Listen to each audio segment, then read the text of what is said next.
మూడుముల బంధం episode 832. Hello friends, story ఎలా ఉందో తప్పకుండా కామెంట్ చేయండి. వీడియో లైక్ చేయడం మాత్రం మర్చిపోకండి. వసు విరాస్ వైపు చూస్తూ విరాస్ సార్ అని పిలుస్తుంది. ఏంటి అని డ్రైవ్ చేస్తూ అడుగుతాడు విరాస్. నిజంగా మీరు ఆ అగ్రిమెంట్ పైన నిలబడతారా అంటే అని అంటుంటే విరాస్ కారు బ్రేక్ వేసి వసు వైపు చూస్తూ ఏం మాట్లాడుతున్నావు నువ్వు, అగ్రిమెంట్ ఏంటి అని అడుగుతుంటే అదే నాకు 30 days టైం ఇస్తూ అగ్రిమెంటు ప్రిపేర్ చేస్తారు కదా, నిజంగా నేను ఆ అగ్రిమెంట్లో ఉన్నట్టు అన్నీ మీకు రిటర్న్ ఇచ్చేస్తే నిజంగా నన్ను వదిలేస్తారా అని వసు భయంగా అంటుంటే అగ్రిమెంట్లో అలాగే రాసుంది కదా వస్తారా, ఈ 30 daysలో నువ్వు నాకు నావన్నీ రిటర్న్ ఇవ్వాలి అని, లేకపోతే 31st day నీ మెడలో నేను తాళి కడతానని మర్చిపోయావా అని విరాస్ అంటుంటే అందుకే అడుగుతున్నాను, నిజంగా అగ్రిమెంట్ని మీరు ఫాలో అవుతారు కదా, మళ్ళీ అన్ని రిటర్న్ ఇచ్చేసాక అగ్రిమెంట్ లేదు ఏమీ లేదు అని నన్ను చీట్ చేయరు కదా అని వసు అంటుంటే విరాస్ కోపంగా వసు చేతిని పట్టుకుని ముందుకి లాక్కుంటూ ఎలా కనిపిస్తున్నా నీ కంటికి, ఈ విరాస్ ఒకసారి ఏదైనా చెప్పాడంటే తప్పకుండా దానిపై నిలబడతాడు. చెప్పాను కదా, ఈ 30 daysలో నువ్వు అగ్రిమెంట్లో ఉన్నవన్నీ చేసి చూపించు, అప్పుడు 31st day నేనే నిన్ను వదిలేస్తాను. అలా కాకుండా ఒక్కడు కూడా మిస్ అయినా కూడా ఈ విరాస్ నుండి నువ్వు తప్పించుకోలేవు, అర్థమైందా అని విరాస్ గట్టిగా అరిచేసరికి వసు భయంగా వెనక్కి వెళుతుంది. విరాస్ ఒక క్షణం కళ్ళు మూసుకుని కోపంగా వెంటనే కారు స్టార్ట్ చేసి స్పీడ్గా కారు డ్రైవ్ చేస్తుంటే విరాస్ డ్రైవ్ చేసే స్పీడ్కి వసుకి భయంగా అనిపిస్తుంది. విరాస్ సార్ ప్లీజ్, ఎందుకంత స్పీడ్గా డ్రైవ్ చేస్తున్నారు, ఇప్పుడు నేను ఏమన్నాను, ప్లీజ్ స్లోగా డ్రైవ్ చేయండి అని వసు అంటుంటే విరాస్ ఇంకా స్పీడ్గా కారుని డ్రైవ్ చేస్తూ ఉంటాడు. విరాస్ అంత స్పీడ్గా కారు డ్రైవ్ చేస్తుంటే వసుకి చాలా భయంగా అనిపిస్తుంది.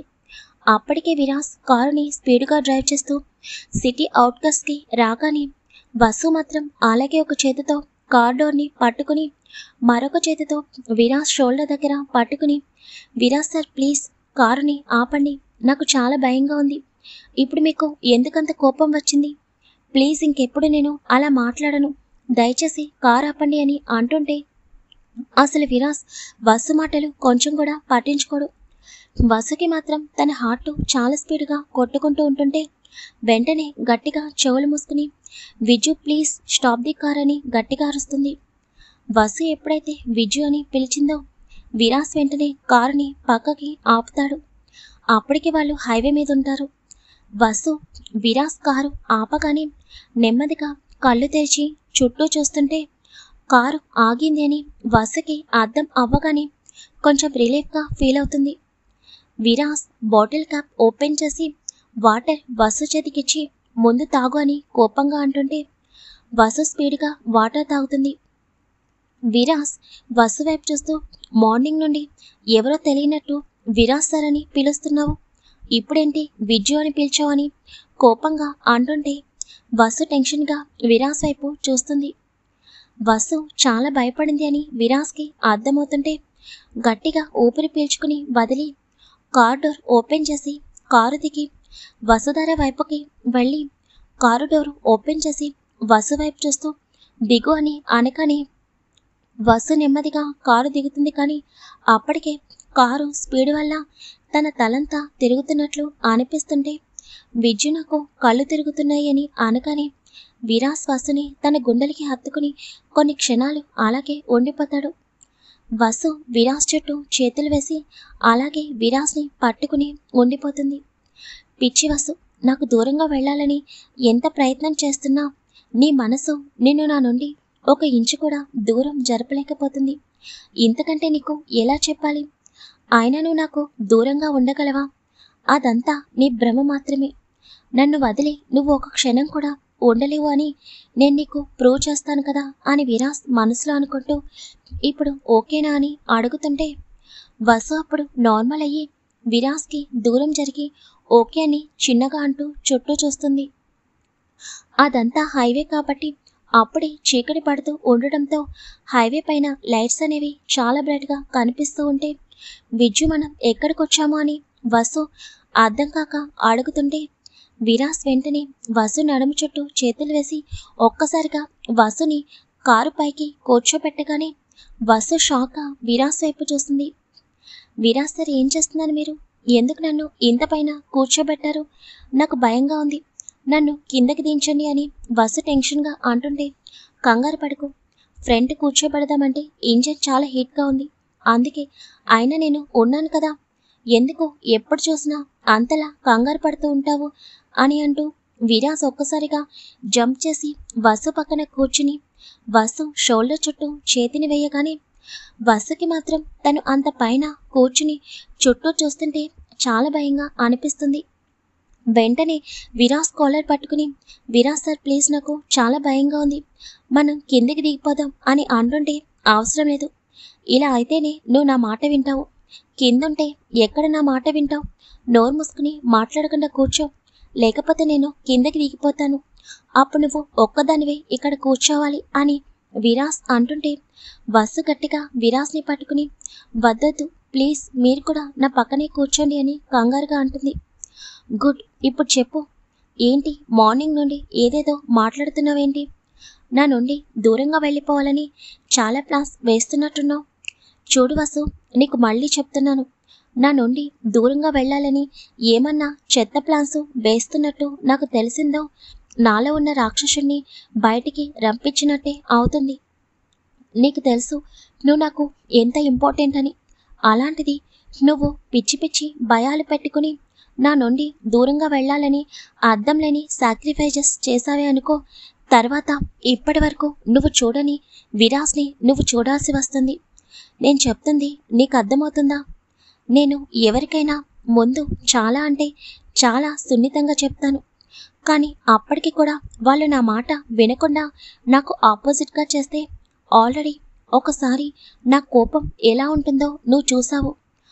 అప్పుడు అంతే, నేను నీకు చాలాసార్లు ప్రశాంతంగా బయటికి వెళ్ళొద్దని చెప్పాను, కానీ నువ్వు నా మాటని కాదనకుండా బయటికి వెళ్ళావు. అప్పుడు నా కోపం ఎలా ఉందో నువ్వు కళ్ళారా చూసావు కదా. మళ్ళీ అనవసరంగా రెండోసారి తప్పు చేసి నా కోపాన్ని చూడాలని అనుకోకు. ఈసారి నువ్వు నాకు ఆపోజిట్గా ఏం చేసినా కూడా ముందే చెప్తున్నాను, నిన్ను వదిలేసి దూరంగా వెళ్ళిపోతాను అని అనుకుంటున్నావేమో. నెవర్.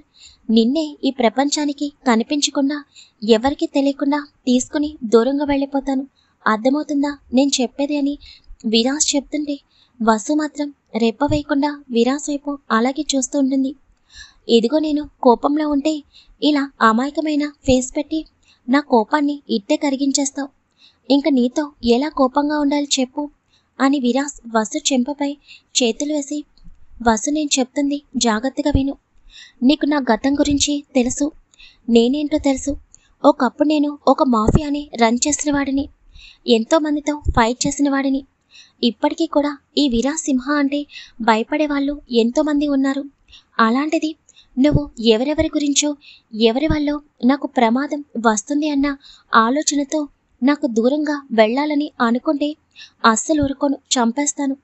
ఈ విరాస్ సింహాని ఏమీ చేసేవాళ్ళు ఇంకా పుట్టలేదు, అంత సాహసం ఎవరు కూడా చేయలేరు. నువ్వు ఒక సైడు మాత్రమే నన్ను చూసావు, అసలైన నన్ను నువ్వింకా చూడలేదు. ఆ సైడ్ నీకు చూపించాలని నేను అస్సలు అనుకోవడం లేదు, అలాంటి పరిస్థితి కూడా రావాలని నేను కోరుకోవడం లేదు. నీకు నేను ఎందుకు ఇంతలా చెప్తున్నానంటే, నీది చిన్నపిల్లల మనస్తత్వం. ఎక్కడ నీ వల్ల నాకు ఎటు నుండి ప్రమాదం వస్తుందో ఏమోనని నువ్వు భయపడి నా నుండి దూరంగా వెళ్ళిపోవాలని ఏవేవో పిచ్చి పనులు చేయాలని చూస్తున్నావు. అవన్నీ నేను అస్సలు యాక్సెప్ట్ చేయలేను. ఇప్పటికే నీ ప్లేస్లో వేరే వాళ్ళుంటే నా ట్రీట్మెంటు వేరే విధంగా ఉండేది, కానీ నువ్వు నా ప్రాణం రా, అందుకే నీతో చాలా వరకు తగ్గి మాట్లాడుతున్నాను. ఇప్పటికైనా నేను చెప్పిన మాటలు అర్థం చేసుకుని పిచ్చి పనులు చేయడం మానేసి నార్మల్గా ఉండటానికి ప్రయత్నించు. నీ మైండ్పై ఎక్కువ ప్రెజర్ పెట్టడం మానేసి ఎవరి వల్ల నాకు ఎటువంటి ప్రమాదం జరగదు అని ముందు నువ్వు నీ మైండ్కి నీ హార్ట్కి గట్టిగా చెప్పడం నేర్చుకో. అప్పుడు ఆటోమేటిక్గా నీ మనసు కుదుట పడుతుంది. అప్పుడు నువ్వు నాకు దూరంగా వెళ్ళాలన్న ప్రయత్నాన్ని ఆపుతావు. నేను చెప్పేది నీకే వసు, నా గురించి నీకు ఇంకా పూర్తిగా తెలియదు. నన్ను ఎవ్వరూ ఏమీ చేయలేరు, అర్థమైందా అని విరాస్ అంటుంటే విరాస్ మాటలకి వసు అలాగే అని తలొప్పుతుంది.